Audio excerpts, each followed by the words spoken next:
I already uploaded my full World Cup 2026 tier list, and a lot of people were asking me to create a tier list for the World Cup playoff teams, so obviously I'm going to deliver. In today's video, I'm going to be ranking all 22 World Cup playoff teams and telling you guys which teams I think have the highest chance to advance to the 2026 World Cup. I'm going to be ranking these teams based off 6 different tiers: S tier, A tier, B tier, C tier, D tier, and the last tier is F tier. As always, if you agree with my ranking, remember to leave a comment down below, and don't forget to subscribe to the channel, as I'm almost at 8,000 subscribers and I can't do it without you guys. But without further ado, let's get right into this ranking. Starting off with the first nation, we got none other than Italy, and in my opinion, I have to put Italy in the S tier. Yes, I may be a little bit biased because obviously I am Italian and I am rooting for Italy in the playoffs, but realistically, if you look at all the other playoffs teams, I do think Italy are definitely probably the best team. Obviously, they have a great squad with a lot of world-class players. If you look at their midfield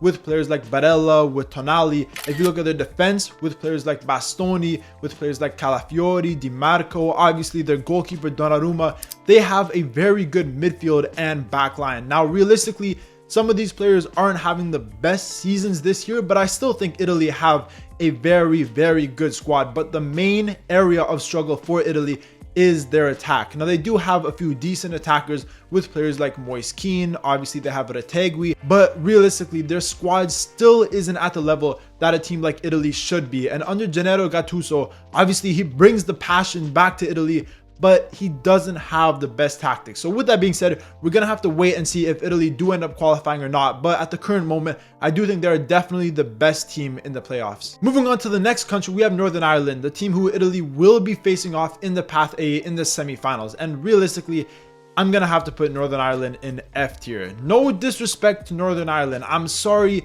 if you're from Northern Ireland. I don't mean to disrespect you. But in my opinion, the best player on Northern Ireland is Connor Bradley, and he's currently injured. He's not even going to be playing in the playoff game. So that is a big loss for Northern Ireland. Yes, in the qualifiers, they were okay. They were decent. They weren't as bad as I would have initially thought. But realistically, if you look at some of their recent games, they're still not the best team. In some of their matches within the last year, we saw them lose both matches against Germany in the qualifiers. They've lost to Sweden, they've lost to Denmark, they've lost to Slovakia. And yes, they have gotten a few good results, but realistically, I'm going to have to put Northern Ireland in F tier. Moving on to the next country, we got Wales. And to be honest, I think Wales are actually a pretty good team. I'm going to have to put Wales in the B tier, and they have a chance to move up to the A tier. I think Wales are a very good team, and they are the team that I, as an Italian fan, are scared of in the Path A, because realistically, Wales are a decent team, and when they play at home,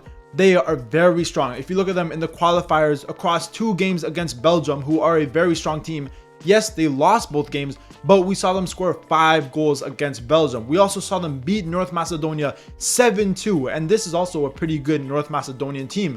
If you look at their attack with players like Harry Wilson, they still have Dan James. Obviously, they have Brennan Johnson. They have an attack that can definitely score goals. Now, defensively, Wales aren't the best, and that is probably their weak point in their team. But I still think they are a pretty strong team, and they can definitely score goals. Moving on to the next country, we got Bosnia and Herzegovina, and I'm gonna put Bosnia in the C tier. Realistically, I do feel like Bosnia are a decent team, but at the same time, they still got Edin Dzeko, who's almost 40 years old, leading the line. So I feel like they need to start incorporating more young talent into their team. And we do see some underrated young Bosnian talent, but I feel like they need more of it. If you look at them in the qualifiers, they were pretty good. They finished in 2nd place behind Austria, only by 2 points. And they were very close to qualifying directly into the World Cup. But at the end of the day, they just couldn't get it over line. And in these playoffs, I personally don't see them winning. I feel like Italy will advance from Path A, and they will most likely advance to the World Cup. Moving into the Path B teams, the first team we got is Ukraine, and Ukraine are a decent team. I'm going to put them in the B tier. I feel like Ukraine, in recent years, in the past 5 to 10 years, they've been a pretty strong team, and they definitely have the capability to pull off upsets. Obviously, we see some Ukrainian players in leagues like the Premier League, in the Serie A, and even some of other Europe's top 5 leagues. But at the same time, with some of the current situation that's been going on with Ukraine and Russia over recent years, I feel like that has really swept Ukraine under the radar, and I feel like a lot of people are forgetting them as a pretty strong footballing nation. But in these playoffs, I think they definitely have a decent chance to advance to the World Cup. But for me, the team that is most likely to advance from Path B is Poland, and for that reason, I'm going to put Poland in A tier. I definitely think Poland are one of the better teams in the UEFA playoffs, and I think they are most likely to advance. I feel like Poland throughout the last decade or two, they always have some decent players in their team, and at the current moment they still have Lewandowski leading the line. They have some great midfielders like Stiluski, like Zielinski. They do have some pretty good players. Now, similarly to Wales, defensively, I feel like Poland aren't the best team, but I feel like they have the capability to score goals. In the qualifiers, we saw them get a few pretty good results, and for that reason, I think they are one of the favorites to advance to the World Cup. Moving on to the next country, we got Albania, and obviously Albania are also playing in the Path B. They will be playing the semifinals against Poland, but I'm gonna have to put Albania in the C tier. I feel like Albania have a few decent players. We see players like Jimsiti. Obviously, they have players like Armando Broja. They also have players like Aslani. So they have a couple decent players on their team, but I feel like as a squad, they don't have the best chemistry. And for that reason, yes, it's a very unlikely chance for them to advance, but me personally, I just don't see it happening. Moving on to the next country, we got Sweden. And I'm sorry, Sweden, you're joining Northern Ireland in the F tier. This is so crazy for Sweden, because if you look at Sweden's team on paper, they have some very, very good players. They have players like Gyökeres. They obviously have Alexander Isak. They have wingers like Elanga, like Kulusevski, like Bergvall. They have some really, really good players in their team, but for some reason, it doesn't translate on the pitch. If you look at them in the World Cup qualifiers, they finished in last place. They got 2 draws and 4 losses from the 6 game played, and the only reason why they're able to play in the playoffs is due to how they placed in the UEFA Nations League. But realistically, I don't even think they should have a chance to make it to the World Cup, because they were absolutely horrible in the qualifiers, and for that reason, they're going straight in F tier. Moving on to the next country, we got Turkey, and this may be a surprising ranking, but I'm actually going to put Turkey in S tier. I think they are the other country alongside Italy that are probably one of the better countries in these World Cup playoffs. I think Turkey have a fantastic team. Now, obviously, Turkey does produce a lot of great talents. If you look at teams like Galatasaray, teams like Fenerbahce, teams like Besiktas, they produce so many young talent. And if you look at Turkey's team, they have some fantastic players. If you look at some of their wingers like Yilmaz, like Yildiz, these are 2 very, very good young wingers. And even in the defense, they still have players like Çelik, they have players like Soyuncu, they have Demirel. They have a very, very good team. And for that reason, I think Turkey are probably one of the other favorites to make it to the World Cup. Moving on to the next nation, we have Slovakia. And sadly for Slovakia, I'm gonna have to put them in the C tier. I just don't feel like Slovakia have the best team at the moment. Yes, they have a couple of good defensive players, and I do feel like that is their strongest point, is their defense, and we definitely saw that in the World Cup qualifiers. But in these playoffs, I don't see them advancing. I can see them beating Kosovo, but in the end, I don't think they're going to get past Turkey, and for that reason, I'm going to put them in the C tier. Moving on to Kosovo, I'm going to have to put them in the D tier. I don't think they're on the same level as a team like Northern Ireland or Sweden. It's still crazy to think about that Sweden is in the F tier, but they're just such a bad team. But if you look at Kosovo, it is a very, very small country. They don't produce that many great footballing players. In my opinion, I'm a big fan of one of their players, Zegrova. I think he is a fantastic player. Definitely one of the best players on Kosovo. But realistically, if you look at their squad as a whole, I don't think it's the best. So for that reason, I put them in D tier. Moving on to Romania, I'm gonna have to put Romania in the C tier. Now, Romania is definitely between C and D tier, because I do think Romania have a decent team. They have a few decent players. Obviously, their striker, Beligia, I think he is a very, very good striker with FCSB. But if you look at them in the qualifiers, they just weren't as good as I expected. They finished in 3rd place behind Bosnia and Herzegovina, and they did end up losing against Bosnia and Herzegovina 3-1. And the only reason why Romania are playing in the playoffs is due to their positioning and how they played in the Nations League. But for that reason, once again, I think it's very unlikely for Romania to advance to the World Cup. Moving on to the next country, we got Denmark. And Denmark, I think, are another very strong team. I'm gonna have to put them in A tier. In my opinion, in the path D, I think Denmark are definitely the favorites to advance. I think they have a very strong team. Obviously, in the attack, being led by Rasmus Højlund. Is he the best striker? Obviously, he's not the best, but I do feel like Denmark are a pretty even team in terms of they have some decent players in the attack, some decent midfielders, some decent defenders. In the qualifiers, yes, they maybe weren't as good as I initially thought. And in that last match day, losing against Scotland by multiple goals, that was horrible because all you needed to do was get a result from that game and you end up completely capitulating against Scotland. But with that being said, I do feel like they will be able to come back and win in their path to advance to the World Cup. Moving on to the next nation, we have Czech Republic, and Czech Republic, I'm going to put them in D tier. Sadly for Czech Republic, I do feel like in recent years, their team just hasn't looked that good. They're not ranked too highly by FIFA. Yes, they're a decent team and they could possibly pull off an upset, but I'm just not convinced. Moving on to the next country, we have Ireland, and I think that Ireland are actually a decent team. I'm gonna put them in the B tier. Yes, they're not a amazing team. They're not a world-class team, of course, but they do have some decent players. If you look at them in the qualifiers, they finished in second place behind Portugal. And if you remember, they actually beat Portugal 2-0.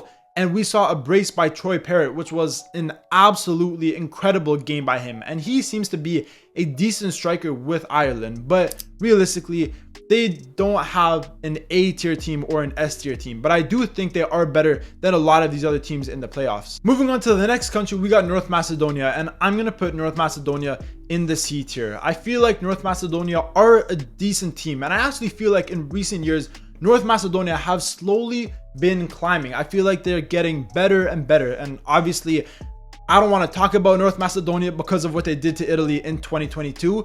But with that being said, North Macedonia are a decent team. But at the same time, I feel like in a lot of games they play, they don't necessarily play to win, but they play to get draws. Obviously, if you look at them in their last 10 matches in all competitions, 5 of those matches ended in draws. Now, yes, they got 2 draws in the qualifiers against Belgium, which were very, very good results. And defensively, they are a decent team, but they just don't really score the goals that they need to if they want to advance to the World Cup. So for that reason, I think it's very unlikely for them to advance. Moving on to the Intercontinental playoff teams, we have Bolivia, Suriname, Jamaica, New Caledonia, Congo, and also Iraq. Now, starting off with Bolivia, I'm going to have to put Bolivia in the D tier. Now, if we look back to the CONMEBOL qualification, Bolivia finished in 8th place and they actually got a few good results. I remember them beating Brazil, and when they have the home advantage playing in Estadio El Alto, the altitude of that stadium is crazy. It is so high up. I heard of people struggling to breathe. I've heard stories of players struggling to breathe, but realistically, if they didn't have that altitude advantage, I don't think Bolivia would win half the games that they do. Realistically, if you look at their squad is okay, nothing too special, but that is a big advantage. And without that, I don't think they're actually that good of a team. But I do think they are better than Suriname. So for that reason, Suriname is going to go in the F tier. Obviously, Bolivia and Suriname will be playing up against each other, and the winner of that game will face up against Iraq. And for me, I think Bolivia will most likely win that game. They're going to be playing in Mexico, and Mexico, obviously, the altitude will most likely be pretty high as well. So for that reason, I don't think Suriname will be able to keep up with Bolivia. Moving on to the other side of the bracket, we have Jamaica against New Caledonia. Now, Jamaica, for me, were really disappointing in the qualifiers. I feel like there was so many games where Jamaica should have won. And Jamaica have some decent players. They have some decent wingers. They have some decent defenders as well. But I just don't feel like they perform as good as they should. I'm going to put them in the C tier. No, I'm not. I'm putting them in the D tier. I'm sorry, Jamaica, but I just don't feel like they're as good as they should be. Whenever I think about Jamaica, I think of a strong team. In the history of the CONCACAF, we see them perform fairly well in some of these competitions. We see them on the international stage do pretty good most of the time. But in recent years, I feel like Jamaica has really fallen off. And I feel like a lot of that does have to do with the Federation of Football in Jamaica. But for that reason, I can't put them any higher than D tier. Moving on to New Caledonia, I don't think there's much to say. They're definitely the worst team in the playoffs. I'm sorry to New Caledonia. It's fantastic that you were able to make it this far, but there is 0.000 chance that you beat Jamaica. And if they do somehow beat Jamaica, I'm gonna move to New Caledonia. Moving on to DR Congo. Now, in my opinion, I actually think DR Congo are one of the better teams in the playoffs. I'm gonna put DR Congo in the A tier. I think they have a fantastic team. If you remember them in the AFCON, yes, they maybe didn't make it as far as some people expected. And I feel like with the team that they have, they probably should have made it further. Obviously, they have attackers like Johan Wissa, they have midfielders like Sadiki, they have a great defense, and being led by Chancellor Mbemba, I think he's a fantastic captain for this DR Congo team. And in the AFCON, yes, at the end of the day, they didn't make it as far as I would have expected, but I still think that DR Congo are a fantastic team. The way that they beat Nigeria to make it to this playoff stage is incredible, and for that reason, I think they will most likely advance. And finally, the last team is Iraq, and Iraq I think are also a very decent team. I'm gonna put them in the B tier. No, I don't think they're that good. I'm gonna put them in the C tier. Iraq are decent. They're okay. I feel like they're definitely a rising country in Asia. Obviously, if you remember them in the qualifiers, they did make it here by beating UAE across 2 legs. The first leg ended in a 1-1 draw, and in the second leg, Iraq won 2-1 from a 117th minute penalty from Al Amari. That was a crazy game. Obviously, in the midfield, they have Zidane Iqbal, who's definitely the biggest name on their team and definitely a hot young talent. But with that being said, I do feel like Iraq do struggle to produce consistent young talents, but I think they have a decent team, and for that reason, they should advance to the World Cup. And that's the end of this video. That was my full ranking of every World Cup playoff team for the 2026 World Cup, and telling you guys which team I think are more likely to advance to the World Cup, and sadly which teams will most likely be eliminated. Obviously, it's very tough because only 6 of these 22 teams will be advancing to the World Cup, but you need to let me know in the comments down below which teams you think will be advancing to the World Cup this summer. As always, remember to leave your ranking in the comments down below, and be sure to subscribe to the channel to help me hit 8,000 subscribers if you enjoy the videos and you would like to join the community. But with that being said, that's the end of the video. As always, if you enjoyed the video, remember to leave a like, comment, subscribe, all that good stuff, and stay tuned for more videos.